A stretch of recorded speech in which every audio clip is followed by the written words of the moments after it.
This is lesson 3 of unit 13.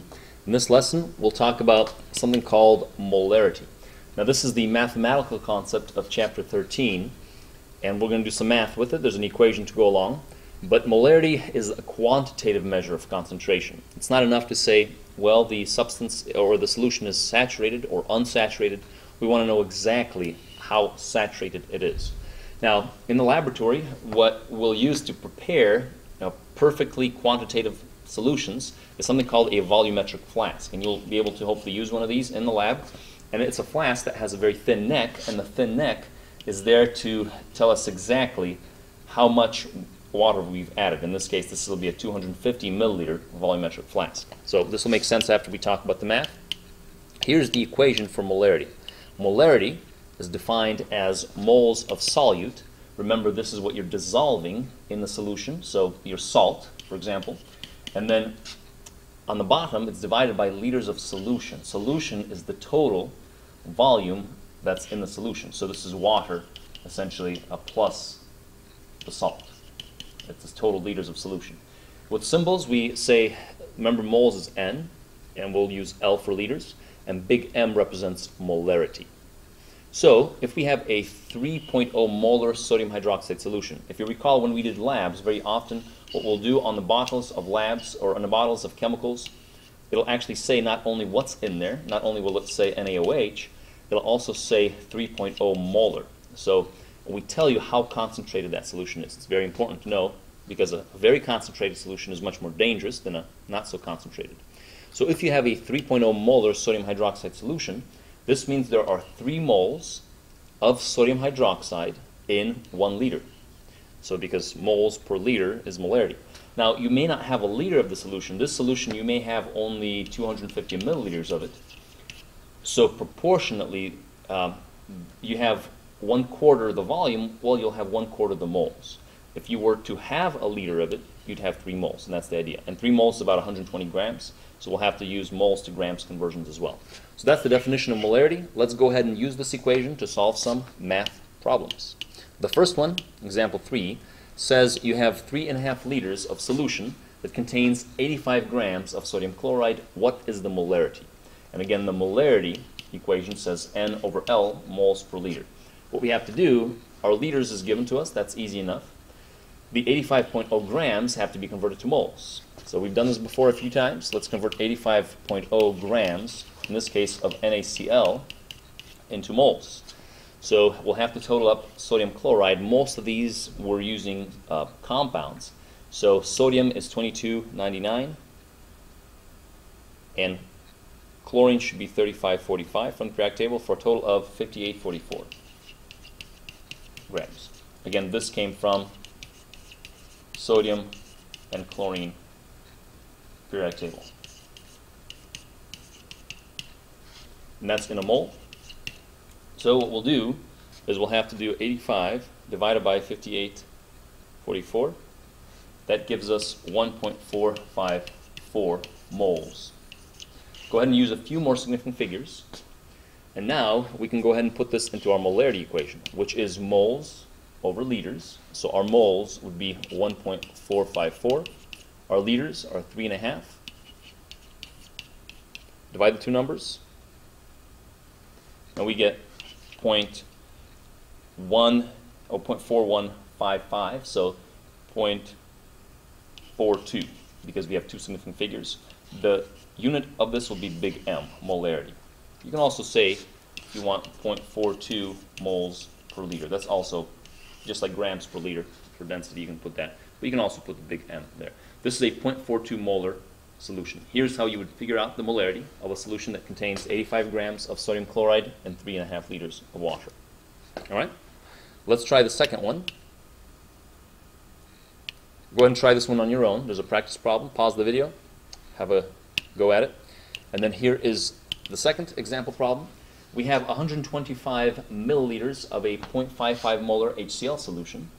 How many grams of HCl does this solution contain?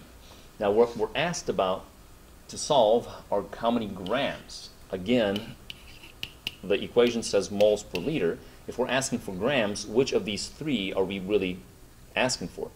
It is moles because moles is connected to grams. So what we have to do is rearrange the equation to solve for moles. We'll do this by multiplying liters. So if you multiply liters out this way, you'll get yourself liters times molarity equals moles.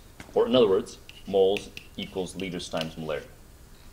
So we've got our molarity as 0.55. We have to convert this into liters. So another little conversion factor, 125 milliliters into liters. Milliliters on the bottom, liters on top. Remember, a liter has 1,000 milliliters, not backwards. Don't confuse this. So we move the decimal place left 3 times. We get ourselves 0.125 liters. And now we can plug this into our equation, which says moles is liters times molarity. So we got 0.125 liters multiplied by our molarity, which is 0.55. And multiply those two numbers in your calculator, 0.55. We should get ourselves 0.06875. We have 2 significant figures, so 0.069. In this case, the units would be moles. Now, are we asked for moles? No, we are actually asked for grams. So we'll have to do one final conversion from grams to moles. And let me do it on this side. That way the logo doesn't get in the way. So we get ourselves 0.069 moles multiplied by 1 mole. We're dealing with HCl, so we have to total up the mass of hydrogen plus the mass of chlorine. Hydrogen is 101, chlorine is 3545, so 3646. Makes it easy. Grams. Multiply this together, and that gives you 3646. 2.5. So we have ourselves 2.5. It's a little thin in here, but this is our final answer. So we have 2.5 grams of our solute in 125 milliliters of a 0.55 molar solution. There are 2.5 grams. So really the same thing but backwards. We went from grams to molarity. In the previous example, we're going from molarity to grams in this example. All right, let's try the third one. So here is a problem for you to try on your own. Same thing, but different numbers, different chemicals. And how about this one? Third problem. You need 0.75 moles of KNO3 for a reaction. How many milliliters of a 6 molar KNO3 solution should you measure out? And here's where this comes in. Essentially, whenever you have a bottle of a chemical that's in solution, you don't weigh that chemical. Say if you need an amount for a reaction. You have a chemical reaction, it says you need 15 grams of something. You don't weigh the chemical out. You actually measure it out using a graduated cylinder. Here it is, at the base there. You use the graduated cylinder to fill it up and then add that to your reaction. So what we need here, we need to know how to get milliliters. We need to know how much milliliters should we take out of the bottle for our reaction. And that's the whole point of this question. Because our chemical is not a dry chemical, it's a solution. So we're asked for how many milliliters. Now our molarity equation, again, is moles over liters. Now we have to solve for liters. We have to solve for this quantity. So previously we moved liters over to the left to get liters times molarity equals moles. And now to solve for liters, we have to remove molarity. So we're going to put molarity down here. We're going to divide by it. And we'll end up with liters equals moles over molarity. So again, this is algebraic manipulation. Hopefully you kind of followed it. This is going to be our setup.